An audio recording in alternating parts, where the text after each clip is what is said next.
Study with me for பக்கத்து ஊரில் நடக்கிற திருவிழாவுக்கு போகிறதுக்கு அவன் ஊர் திருவிழாவே அட்டன் பண்ண மாட்டான். ஆனால் நாங்கள் கொஞ்சம் ஸ்பெஷல். எங்கள் திருவிழா நடந்தாலே கிளம்பிடுவோம்.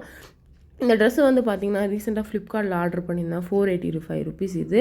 எல்லாமே சூப்பராக இருந்துச்சு. பட் பேண்ட்டு தான் கொஞ்சம் டைட்டு. எக்ஸலுக்குன்னு கேட்டிருந்தா கொஞ்சம் கொடுத்துருக்கணும். பட் அவனுக்கு என்ன கோவமோ கொடுக்காம போயிட்டான். பட் அந்த ஷாலுக்காகவே நான் வாங்கணும்னு சொல்லுங்களேன். நான் எக்ஸ்பெக்ட் பண்ண மாதிரி அந்த ஷால் சூப்பராக இருந்துச்சு. நான் வீட்டில் இருந்தாலும் சரி வெளியே போனாலும் சரி ஒரே மாதிரி மேக்கப் தான் போடுவேன். அதுக்குன்னு மேக்கப் போட தெரியாமல் இல்லை, எனக்கு வந்து ஸ்வெட்டிங் பாடின்றனால மேக்கப் நிற்காது, அப்படியே ஒழுகின்னு வந்துடும். இந்த ஸ்பின்ஸ் பவுடரை பற்றி நான் சொல்லி ஆகணும். நான் எவ்வளவோ பவுடர் யூஸ் பண்ணியிருக்கேன். பட் இது என்னோடய ஃபேவரட்னு தான் சொல்லுவேன். ஏன்னா அந்த பவுடரெல்லாம் போகும்போது திட்டாக தெரியும், கொஞ்சம் வெள்ளையாக தெரியும். பட் இது அப்படி இல்லை, அப்படியே ஸ்கின்னில் அப்ளை ஆகிக்குது. அதனால் இதுக்கு 10/10 கொடுப்போன்னு சொல்லுவேன். ஏன்னா நான் பண்ணதில் பெஸ்ட் இது தான். அதுக்கப்புறம் எனக்கு பிடிச்ச மாதிரி போட்டு குட்டி போட்டெல்லாம் வச்சுக்கினேன். சின்ன வயசுலலாம் லவ் பண்ணின்னு இருக்கும்போது இந்த நெத்தியில் போட்டு வைக்கணும்னு ரொம்ப ஆசை.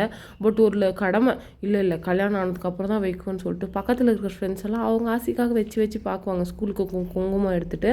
பட் நான் வைக்கவே மாட்டேன். என் புருஷனை எப்போ கல்யாணம் பண்ணுறனோ அப்போ தான் வைப்பேன்னு சொல்லிட்டு வைராகியமாக இருந்தேன். அதுக்கப்புறம் நல்லா சாப்பிட்டு கிளம்பியாச்சு. இந்த மாதிரி மோர் வீடியோஸ் பார்க்கறதுக்கு என் சேனலில்